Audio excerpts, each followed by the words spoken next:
You know what that music means.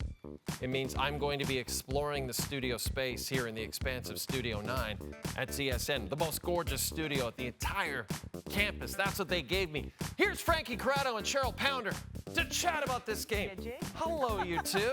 Hey, Jay. Hey, Jay. How are you guys doing? Excellent. Yes. Great to see you both. Great to see you both. So not such a great night for the Oilers. You heard Connor McDavid say it.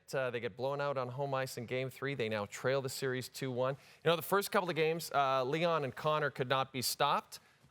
Frankie, how were they able to be neutralized in this one? Yeah, it was a frustrating night for them, right? And every night we're used to them dominating and getting a bunch of chances and scoring goals. And they get chances early in this game, and Leon Draisaitl hits a post, and Connor McDavid isn't able to convert. And it seems like it's, one-and-done opportunities, and that would be frustrating for them. But, if you're Vegas, you did a great job of playing at 5-on-5 and maintaining the puck and not giving these guys opportunities. And that's the best recipe, because then it turns into one of those things for Edmonton where the defensive lapses for this team, they caught up to them, and then they were chasing the game. And then it turns into trying to do a little too much by yourself, and then you see the frustrating settling in for this team. So it was a frustrating night for them. And when you're chasing the game like that, this would have been a great night for someone else to step up and provide a little bit of a spark for those guys. And it's hard to find too much fault with them. And you can say that, yeah, they didn't get any power plays. I just find that to be an excuse. Like, they're very good players. Yep. They can produce at 5-on-5. And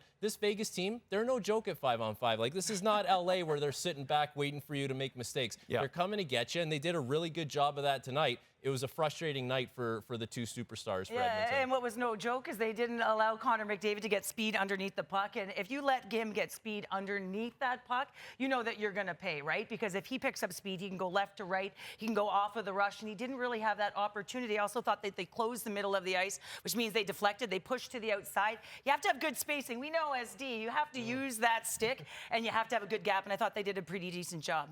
So the Oilers, for the second game of the series, give up over 4 goals.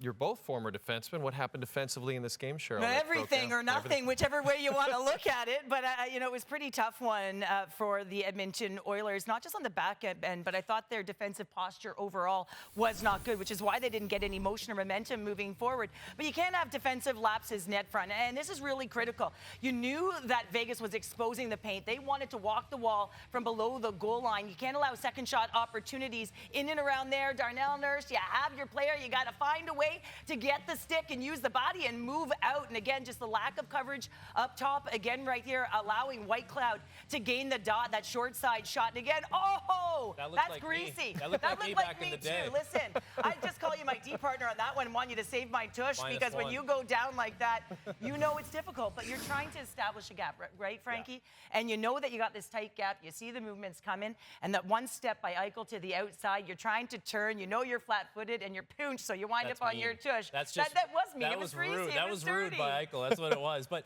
and we talked about how good Vegas is at 5-on-5, so you know they're going to generate their own fair share of chances. Yeah.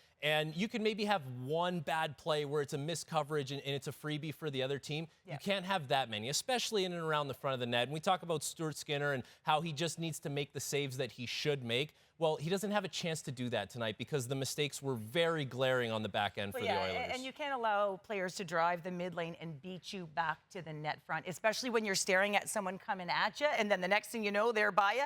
That just can't happen in the game. So you guys bring up Stuart Skinner. That's what I want to talk about next. He's pulled in the second period. He allows the 4 goals on 23 shots. It's interesting because when he was pulled in the round 1 against the Kings, they went to Jack Campbell. He came back, won the game for them, but they still went back to Skinner the next game. Yep.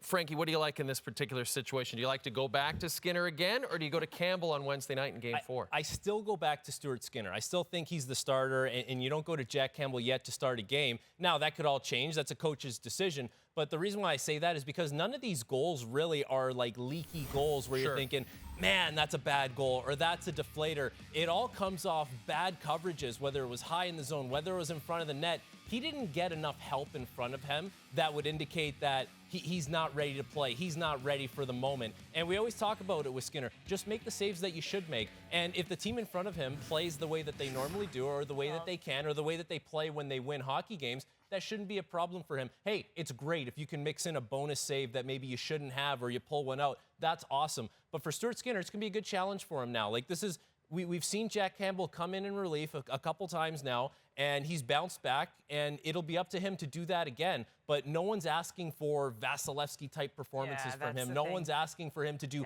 more than what he's capable of. It's just asking for him to play within his wheelhouse, and that is the team in front of him as well has to do that. Exactly. Just make a clean save, right? When you've got players like Connor McDavid, Draisaitl, you're going to score more than one goal in a game. You know, with that power play that's operating just shy of 60%, you're going to find ways to get to the back of the net. So clean up your business, net front.